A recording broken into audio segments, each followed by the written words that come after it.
Salut à tous, c'est l'Énergie. On est là pour tester ce starter deck, les Cavaliers du Rohan. Donc cette vidéo, on le teste tel quel, et puis on verra par la suite comment le faire évoluer dans une deuxième vidéo et une troisième sûrement. Alors, si on regarde ce deck, les Cavaliers du Rohan starter deck. Je vous laisse regarder ça. Vous pouvez regarder vos cartes si vous l'avez ou à l'aide de SDA Builder. Peut-être juste, je vais insister sur deux cartes qui permettra de mieux profiter de la suite.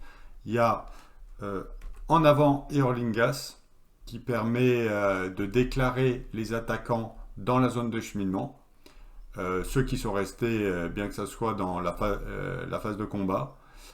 Ne plus attendre une carte que j'aime bien. Au début de la phase de quête, cherchez un ennemi parmi les 5 premières cartes du deck de rencontre et mettez-le en jeu engagé avec vous. Ensuite, révélez une carte de rencontre de moins. Durant cette phase, mélangez le deck de rencontre. Voilà, donc cette carte, je l'aime bien parce que vous savez exactement ce que vous aurez au renforcement. Et si vous avez, comme c'est le cas dans ce starter deck des Cavaliers du Rohan, vous avez un peu de la capacité d'attaque. Voilà. Donc cette carte, je l'aime bien. Et puis, Serment des Orles. Serment des Orles. Au début de la phase de combat, vous résolvez l'étape au cours de laquelle vous attaquez des ennemis avant de résoudre les attaques ennemies de cette phase. Donc aussi, c'est bien parce que ça vous permet d'éviter les effets ombres et éviter d'avoir à défendre des ennemis que vous avez déjà tués. Voilà. Donc, on va regarder ça et puis on fera une deuxième vidéo par la suite sur comment faire évoluer ce starter deck, sachant que je joue beaucoup en solo. Moi, c'est dans une optique solo. Donc, peut-être vous l'avez déjà remarqué, il y a une certaine force de frappe de combat dans ce starter deck. Mais comment essayer de le rendre un peu plus modulable avec résoudre notamment les problèmes de quête et de pioche. Voilà, et donc ce deck, pour le tester,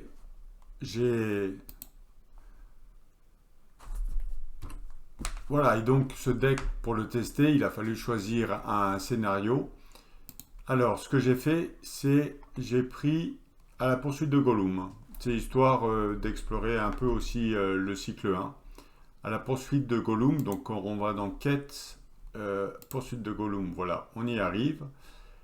Et peut-être juste pour mieux profiter de la partie, d'être plus avec moi et puis de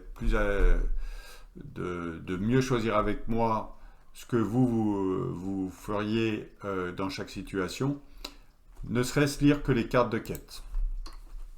Alors, la première, c'est quand les joueurs obtiennent un succès de quête, le premier joueur regarde les 3 premières cartes du deck de rencontre, il révèle et place une de ces cartes dans la zone de cheminement et défausse les 2 autres. C'est-à-dire que vous allez quêter normalement, et à la fin, une fois que la résolution est faite, vous aurez un effet une fois révélé en plus et potentiellement plus de menaces si c'est une carte, si c'est un lieu qui est arrivé. Donc, vu que vous avez 3 cartes à choisir, généralement, ça se passe bien. Là où, généralement, il faut peut-être plus se dépêcher, c'est à l'étape 2B, parce que là, la carte est faite avant que vous vous mettiez en quête. Donc ça va créer rajouter une carte de la menace en plus l'effet une fois révélé avant d'engager dans la quête. Et là, vous n'avez plus que 2 cartes. Donc ce qu'il faut essayer de faire, c'est ne pas être prêt à passer l'étape 2B parce que ça peut être assez violent toutes ces cartes qui arrivent. Voilà. Voilà donc pour le scénario. L'étape 3, je vous la montre, mais vous ne pouvez pas vous rester à l'étape 3B si vous n'avez pas une carte Trace de Gollum qui est attaché à l'un de vos héros. Voilà. Peut-être juste aussi signaler un ennemi qui peut être très embêtant, c'est le chasseur du Mordor qui gagne plus d'attaque et plus de volonté si vous avez des cartes indices en jeu, les traces de Gollum là. Donc, bon, voilà pour la présentation du deck et du scénario que j'utilise. On passe maintenant à la partie filmée. Donc voilà, on va tenter avec ce starter deck des Cavaliers du Rohan de voir ce qu'il vaut. On va réussir avec cette partie à voir ce que ce starter deck a dans le ventre. Donc, pour ça, le scénario que j'ai choisi, c'est le premier scénario du cycle 1, c'est-à-dire en dehors de la boîte de base, parce que la boîte de base, c'est considéré comme étant dans le cycle 1. Ça s'appelle À la recherche de Gollum. Voilà, et donc c'était, j'ai pas connu moi, mais voilà, c'était le 7e héros, 13e héros qu'on avait, Bilbo Baggins, qui n'était pas forcément terrible, qui avait juste une capacité de piocher une carte en plus au début de la phase de ressources. Voilà, ça c'était pour l'anecdote. Alors, ce scénario, déjà, on va commencer par piocher la main de départ. 1, 2, 3, 4, 5, 6. Donc on a l'ancien atome qui est bien pour moteur de pioche, échanger des lieux. Alors en fait je vais garder cette main.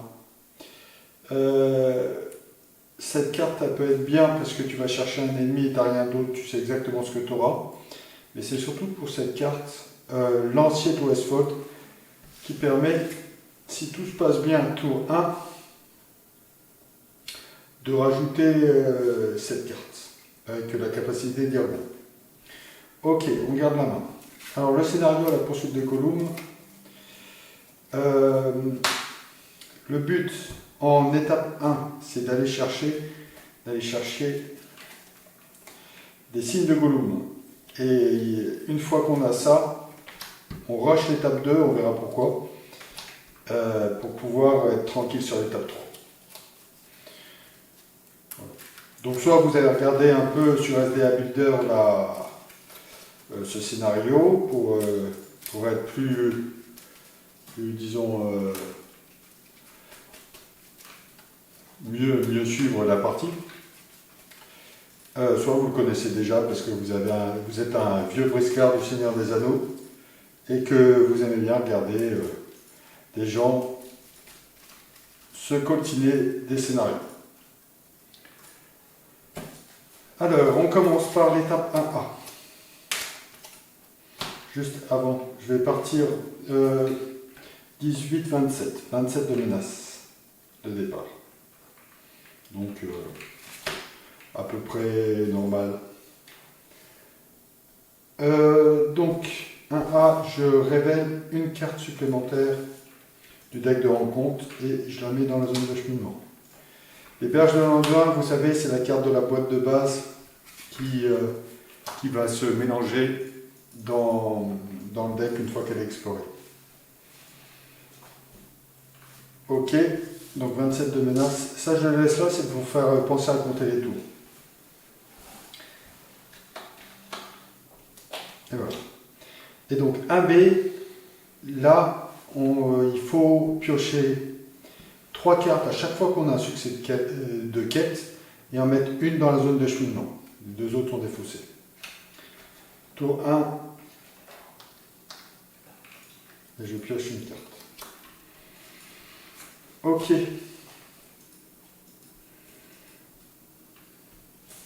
On va peut-être descendre pour pouvoir mettre les lieux actifs. Donc ce que je vais faire, je vais rien faire, je vais partir direct en quête à 2 avec Irgon et 5. Et là, j'utilise la capacité de l'Ossiriel, la réponse de l'Ossiriel, une fois qu'elle est engagée dans une quête, je peux mettre un personnage qui partage un trait, donc elle est aussi ronde grâce à Eomer.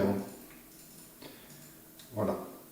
Donc je la mets en quête et à la fin de la phase de quête, elle sera mélangée ici dans le deck joueur.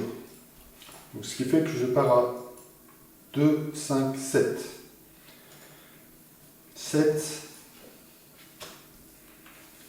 7 pour 3.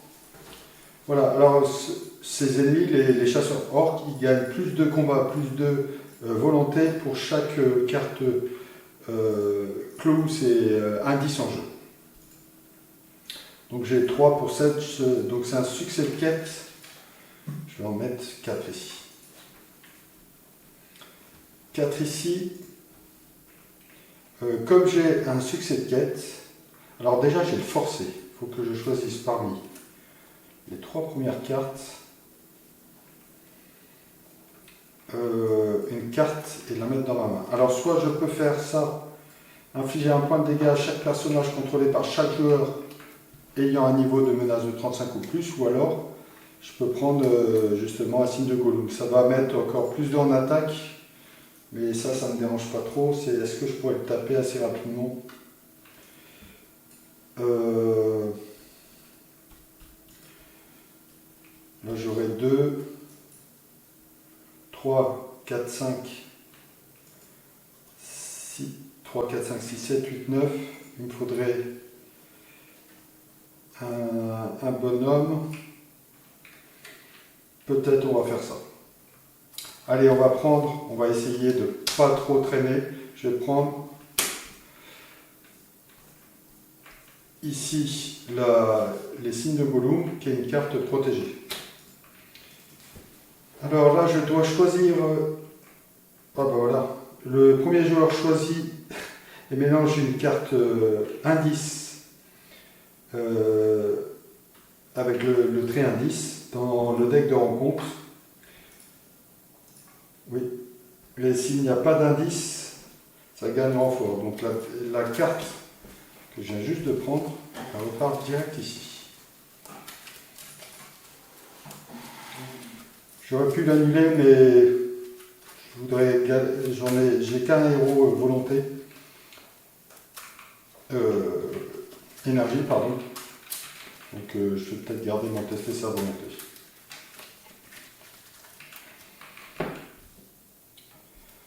Ok, donc ça c'était le forcé. Je fais la réponse. Pour 2, je peux jouer un de moins, un héros tactique. Quoi, un allié tactique, je joue celui-là pour 2. Et voilà, fin de la phase de quête. Ce personnage remonte, il est mélangé.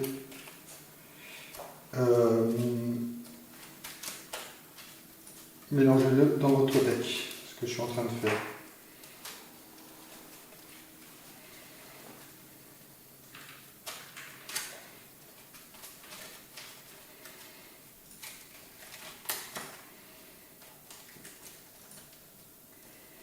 Alors, il y a un truc qui est pas mal, c'est le serment des ordres qui permet d'attaquer au début de la, vous voyez, réponse. Au début de la phase de combat, vous résolvez l'étape au cours de laquelle vous attaquez des ennemis avant de résoudre les attaques ennemies. Donc ça évite de devoir défendre et ça évite aussi un effet ombre. Donc on va peut-être, pas ce tour-là, mais le tour prochain, quoi, pas le tour 2, mais le tour 3, l'attaquer peut-être avec ça. On va voir. Ok, en tout cas là je suis toujours au tour 1, je voyage. Et je redresse tout le monde. 28 de menace, tour 1, fini. Je commence le tour 2, une ressource à chacun. Et une carte. Alors, pour 1, je vais jouer l'ancien maton que j'attache là qui permet de piocher.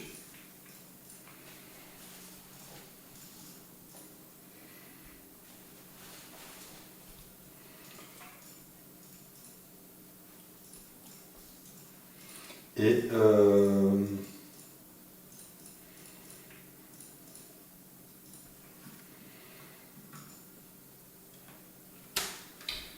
qu'est-ce que je fais? J'attends parce que là je peux 3, 4, 5, 6, 7. Je vais pas jouer, j'ai économisé un peu. Je vais pas jouer. Je voudrais jouer normalement pour 2 le prochain tour.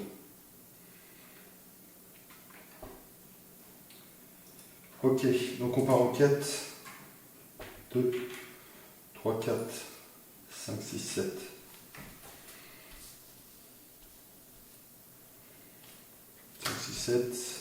Donc le renfort, c'est un signe de volume qui est une carte gardée. Et voilà. Quand révélé, je défausse la première carte du deck joueur. Jusqu'à la fin de la phase, j'augmente la menace du coût total de toutes les cartes révélées. Quoi, défausser. Donc là, j'ai 3, 6. Moi, je voudrais quand même passer pour faire sauter ça, gagner des cartes. Et donc, c'est-à-dire que si je révèle 1, 2, 3, 4, 5, 6, 2, 3, 4, 5, 6, 7, je vais peut-être faire l'effet, l'enlever cet effet une fois révélé. Parce que comme ça, je suis sûr de passer et de piocher 3 cartes.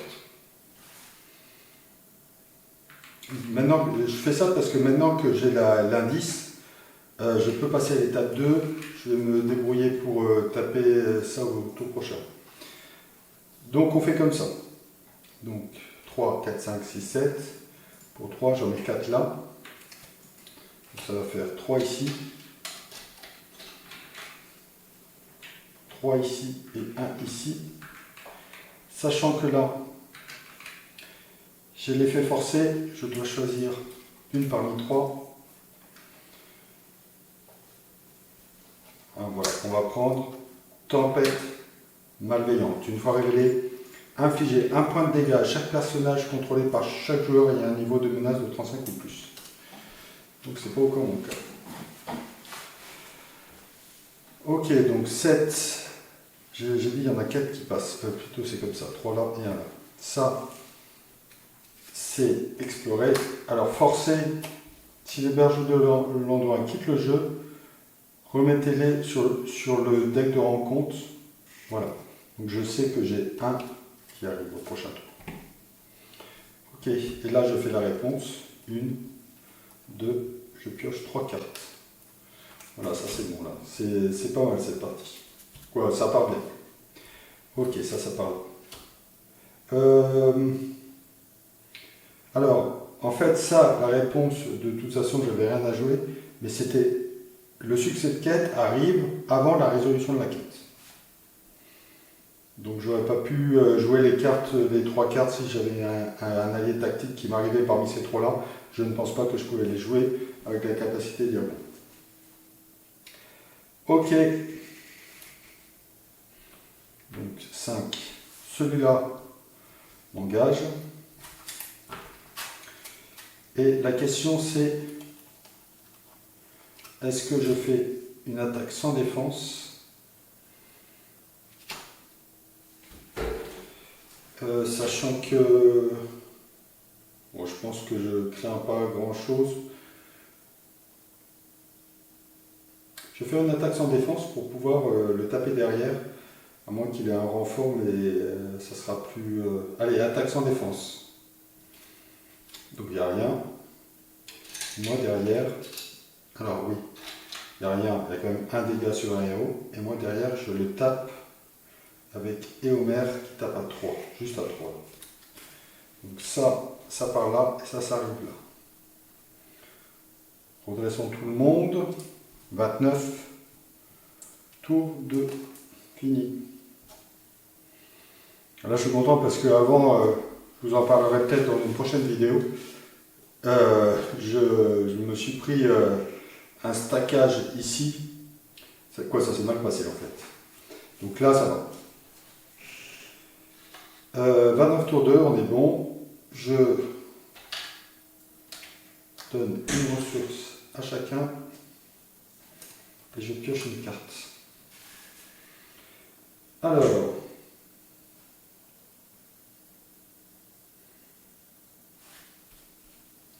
là, on va taper fort. Pour 1, je vais jouer flèche rouge. C'est-à-dire, ça me donne... il y a une réponse en vaillance, mais ça me donne juste pour 1, plus 1 de volonté, ce qui est pas mal. Ensuite, ça, je vais jouer avec la capacité de l'eau sérielle. Et ça, je peux la jouer pour aller peut-être me chercher un cheval. Donc pour 1, je joue l'éleveuse de Westfold. Est-ce que je peux remonter un peu? Oui.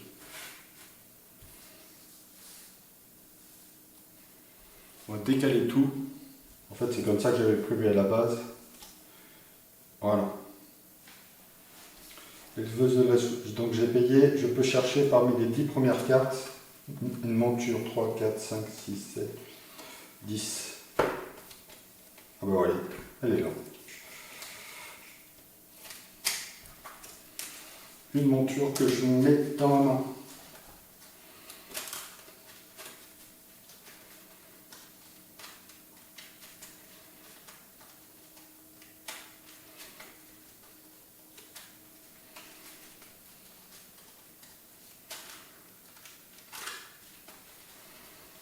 Ok, alors dans ma main. Pour 2, je vais l'attacher. En fait, je vais peut-être même pas avoir besoin, même c'est sûr, de jouer Serment des Hordes, qui permet d'attaquer avant d'attaquer dans la zone de cheminot. Non, j'attaque avant que ça soit les ennemis qui attaquent. Alors, donc Eomoon, vous savez comment ça marche, peut-être. C'est-à-dire que vous partez en quête à 2, avec tous les Rohan que vous savez, parce que lui, il va, en repartant, il va redresser tout le monde. Donc il n'est pas Rohan, mais c'est pas grave, c'est pour être sûr de passer la quête. Donc voilà, je suis à 3, 4, 5, 6, 7, 8, 9. Je fais cette capacité.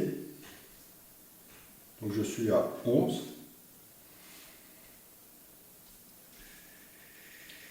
11 pour l'instant. Alors, il est à 4 parce que il y a un indice en jeu.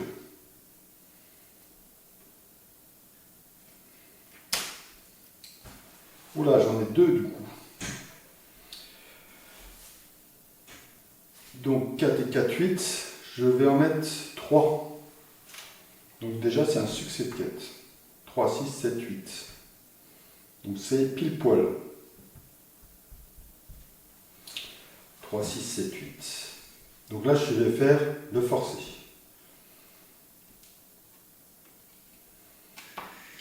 Un, 2, je choisis un B, une parmi les 3. Chaque lieu dans... Bah, on va prendre ça. Chaque lieu... Ouais, il y avait encore un angle du mandat. Ça aussi, j'ai perdu 1 ou 2 parties parce que j'ai tout su d'un coup.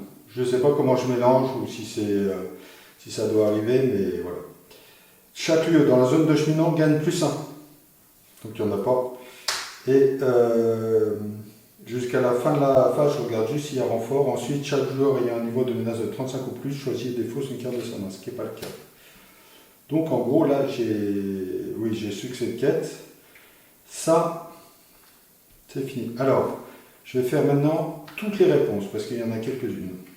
Déjà, il y a celle-là. Réponse. Après que les joueurs ont quêté de façon victorieuse, les joueurs peuvent réclamer, prendre possession des traces de volume s'il n'en a pas déjà d'attaché.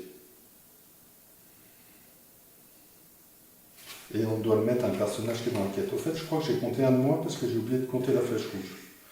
Donc je suis à 9 en fait. Voilà. Fin de la phase, ça, j'ai pas besoin de le faire. Ok. Voilà. Donc je résous ça. 1, 2A, 2B. Voilà. Là, fin de la phase de quête, il y a la réponse ici qui se déclenche. Ce personnage que j'ai joué va être mélangé ici dans le jeu. Et comme Eomoon a été mélangé,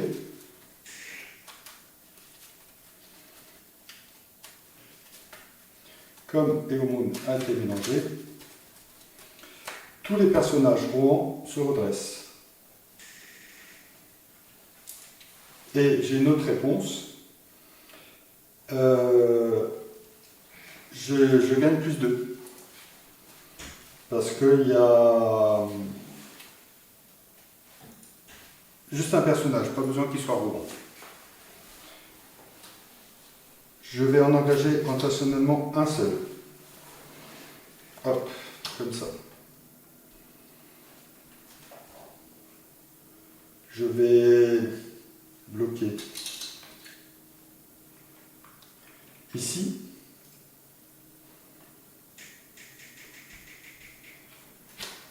Shadow. Si vous contrôlez au moins un héros avec, avec un indice, quelqu'un,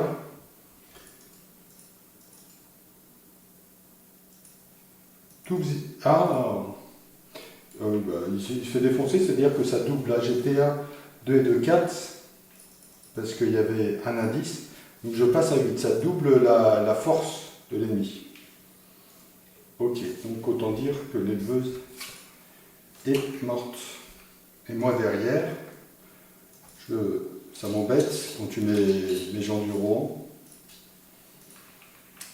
Je vais taper à 3 avec le cheval, 5 avec le fait qu'il y ait des personnages qui ont quitté le jeu ce tour.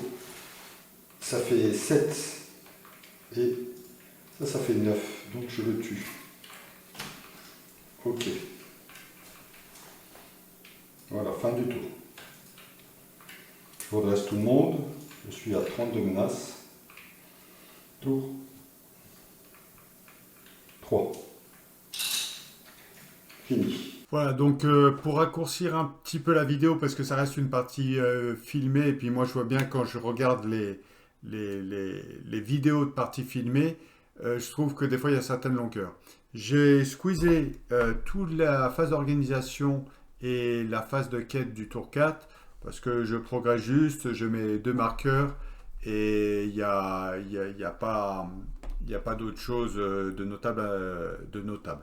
Je laisse la phase de combat parce qu'il y a l'utilisation du serment des Earls, comme vous voyez, qui est une carte assez intéressante. Je vais faire ça. Donc là, on passe en phase de voyage, phase de rencontre. J'en engage intentionnellement un et l'autre arrive. Renforcement. Là, je paye 3 cet événement. 1, 2, 3. Serment des Ordres. Et je vais résoudre mes attaques avant. Alors, sachant que ça, à la fin de la phase de quête, il a été avec ça remélangé ici. Ça a permis de donner plus de ce côté-là.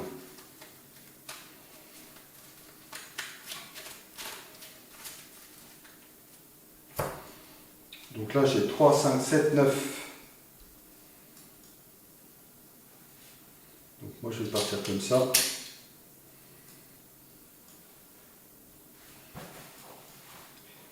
Et ce qui peut être pas mal, parce que là, j'ai une réponse après que le héros est attaché à attaquer seul. Ah oui, seul.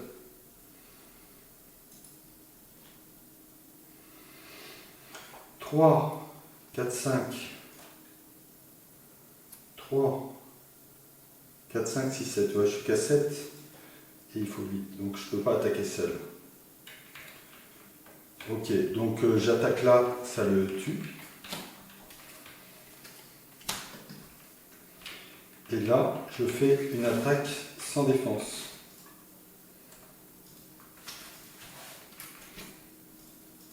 Shadow.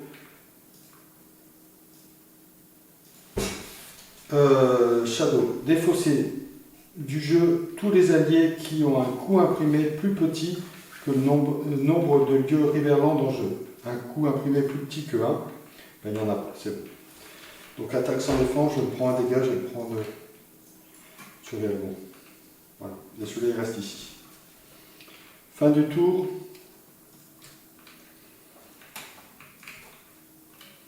« 31 menaces.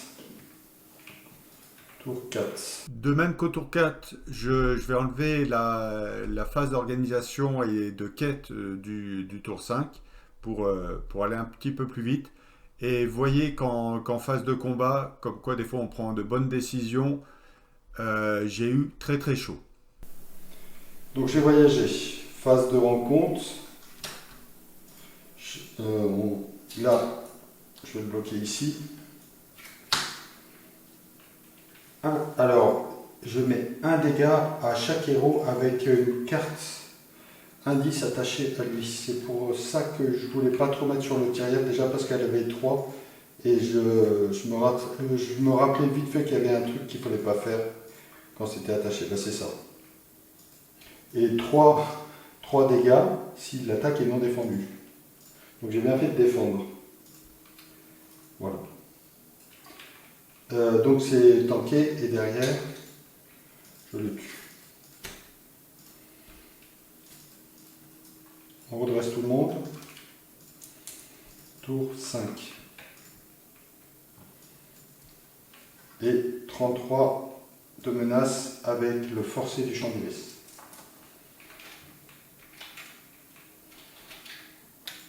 Une ressource à chacun, je pioche une carte. Une hache de guerre, super.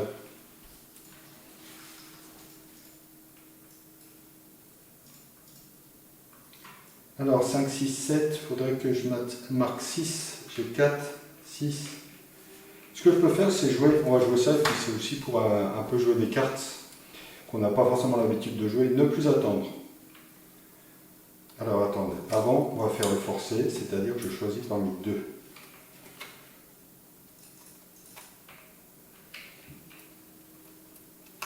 Je vais prendre ça. Alors, révéler, donc de toute façon il est protégé par ça. Quand révélé, le premier joueur choisit et mélange une carte indice dans le deck de rencontre.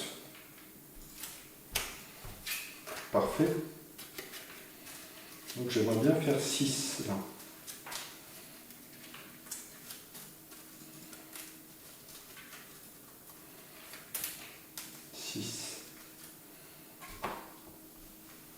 Allez, donc on fait ne plus attendre pour 2. Je cherche au début de la phase de quête, cherchez un ennemi parmi les 5 premières cartes du deck de rencontre et mettez-les en jeu. Engagez au combat avec vous. Ensuite, révélez une carte de rencontre de moins. Donc voilà. Forcez. Après avoir résolu l'attaque des gobelins, j'enlève ça. Et ensuite, mélangez le deck de rencontre. Alors là, c'est marqué chercher un ennemi parmi les 5, c'est-à-dire que je suppose que ça veut dire qu'il faut remélanger dans le deck.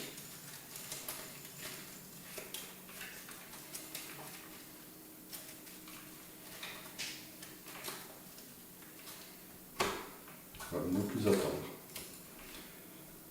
Donc là, je sais que je vais révéler, j'ai juste 6, 3, 4, 5, 6 à passer et un ennemi à gérer. Alors 4, 5, 6. Donc je ne révèle pas. Succès de quête. Ça va dans la petite de victoire. Le champ d'iris. Je me demande si j'ai pas un autre champ d'iris là. Il doit être dans la pile de victoire. J'en avais pas eu un déjà. Je sais plus. Je crois que il y a un champ d'iris qui est parti là au lieu d'aller dans la pile de victoire. Ok, j'en mets les 3 là. Succès de quête. Quoi, je passe la quête. 3B. Alors, et voilà là. Chaque joueur qui ne contrôle pas un héros avec une carte, un objectif indice,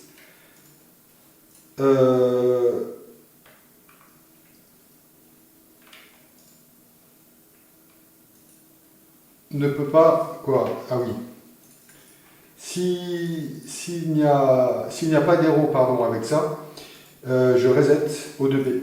Mais là, j'ai un héros. Il n'y a plus que 8 à mettre. Donc phase de rencontre. Donc phase de duel, je fais rien. Rencontre, phase de combat. Donc là, il n'y a rien. 2 sur 1 défense, 6 points dégâts. Et moi, derrière, j'attaque à 3, 5. Et je le tue. Fin du tour. 34. Et là, c'est pour ça que j'avais gardé ça. C'était pour finir la quête. Et donc là, j'ai plus de tous ces trucs qui font 2 cartes de rencontre partout. Je pioche une carte. Alors, là, on va jouer rapidité étonnante. Jusqu'à la fin de la phase, tous les personnages Rohan gagnent plus 2. Donc phase de quête, je joue ça, 1, 2, 3. Tous les personnages Rohan gagnent plus 2. Avant, je vais jouer ça pour 2 aussi parce que c'est un Rohan. Donc je vais partir en quête à 2, 6, 8, 12, 14, 17, 17,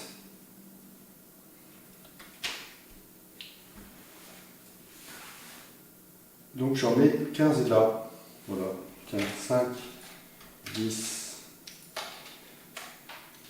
15, et voilà, et c'est partie gagnée.